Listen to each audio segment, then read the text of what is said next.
Keepers and the Apothicons, beings of light and dark, protectors and destroyers. But which was which?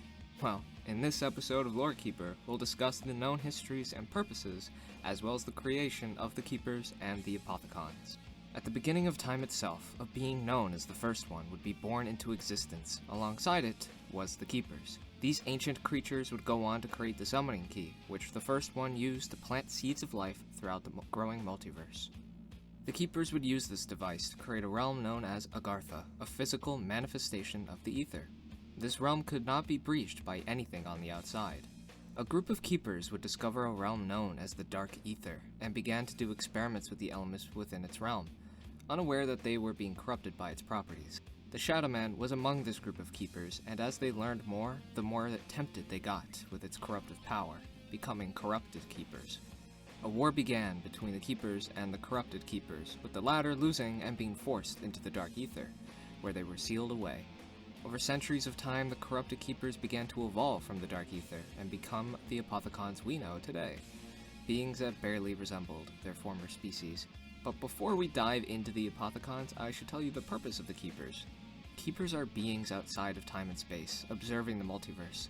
They prevent any Apothicon outbreaks that could risk dimensional collapse. For example, in the map Shadows of Evil, the Keepers arrive and attack the players as they are unknowingly assisting the Apothicons in their grand scheme. Keepers, however, are not evil beings. They just wish to preserve the multiverse in its current state, even if the current state of things is an incredible mess and allows the existence of a Keeper hierarchy to keep his status as a god, but the point remains. Now for the Apothicons. As I stated before, Apothicons were once Keepers, but because of the Dark Ether, they became hideous monsters, varying in many different shapes and sizes. Beings like the Shadow Man gained godlike abilities, while smaller versions like the Parasite simply shoot blobs of goo, while others are beyond comprehension in size. Basically, they're scary. While trapped in the Dark Ether, they would find small rifts in space. It was too small for any Apothicon to escape through, but this inspired the idea to concentrate the Dark Ether into a solid form, creating meteorites that they would launch through the rifts, tossing it into numerous different dimensions. Humanity would come across these meteorites, calling them Element 115, or Divinium. This element was abused and created the zombies and many other things.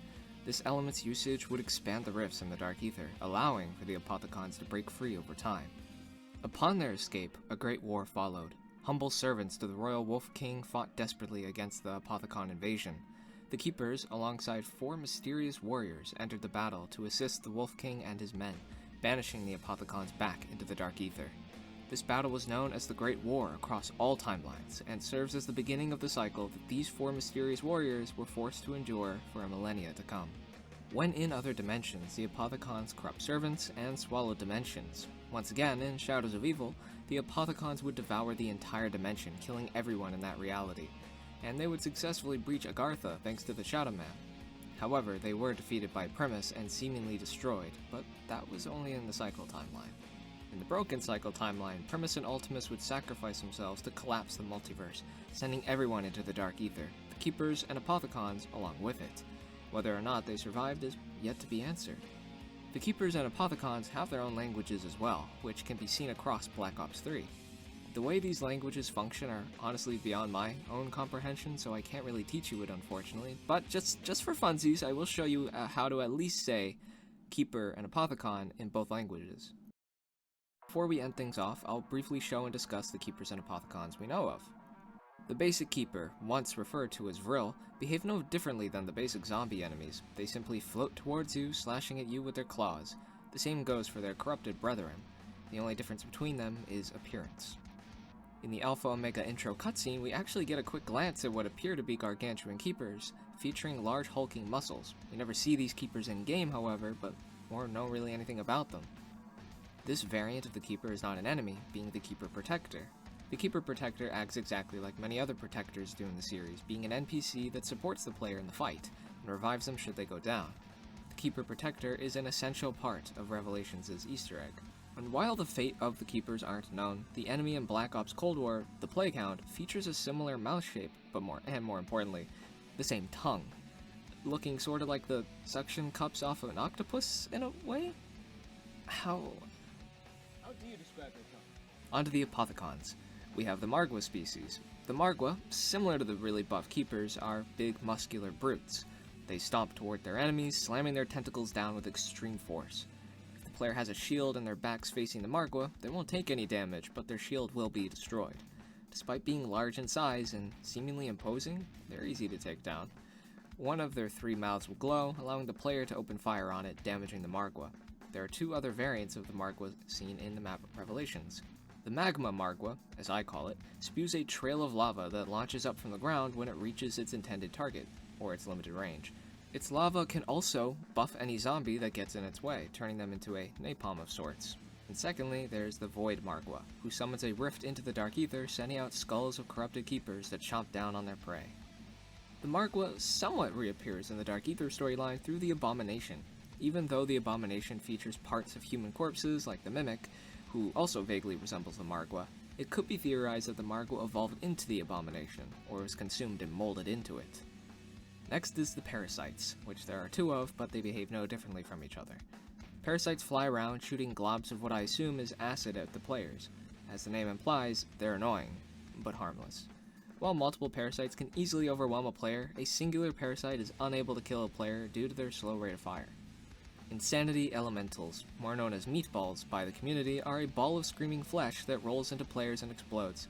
Unlike parasites, the meatballs can be a problem for the player if they're not careful around them, but, just like the parasites, it's impossible for a meatball to down a player by themselves. Unless the player's already low on health anyway. The Elder Gods that float around Revelations is just a giant Apothicon that devours dimensions, and are the perpetrators behind Element 115 being thrown through the rifts in the multiverse. Primus ventures inside one for the Pack-a-Punch machine, and the Ascension group discovers the corpse of one at the bottom of the ocean, harvesting its blood. It's actually here when we learn that the body of the Elder God, and perhaps all Apothicons, are not operated by a brain, but by the blood itself. The blood is sentient and could be considered the very soul of the Apothicons. I do not know the name for this Apothicon. I don't even know if it has one. We've only seen it the one time, but after the sinners unknowingly allowed the Apothicons to invade their dimension, a gigantic, and I do mean gigantic, Apothicon hovers above the map. What this one does is entirely unknown, but I suppose if any were to really chow down on some multiversal essence, it would probably be these guys. And finally, the Furies. I've always felt that a Fury is the middle form of a Keeper and a Margwa, or some other unknown Apothicon form. Furies crawl on all fours, slashing their arms at any nearby enemies, but should its target get too far, the Fury will teleport into the player, ramming them with force. The teleport ability is actually pretty dangerous at times, so don't let it overwhelm you. But anyway, that's about it. As for the overlords of the respective sides, being Dr. Monty and the Shadow Man, I will eventually make videos of them in the future. But for now, thanks for watching as always, or listening, and have a good day or night. Bye bye.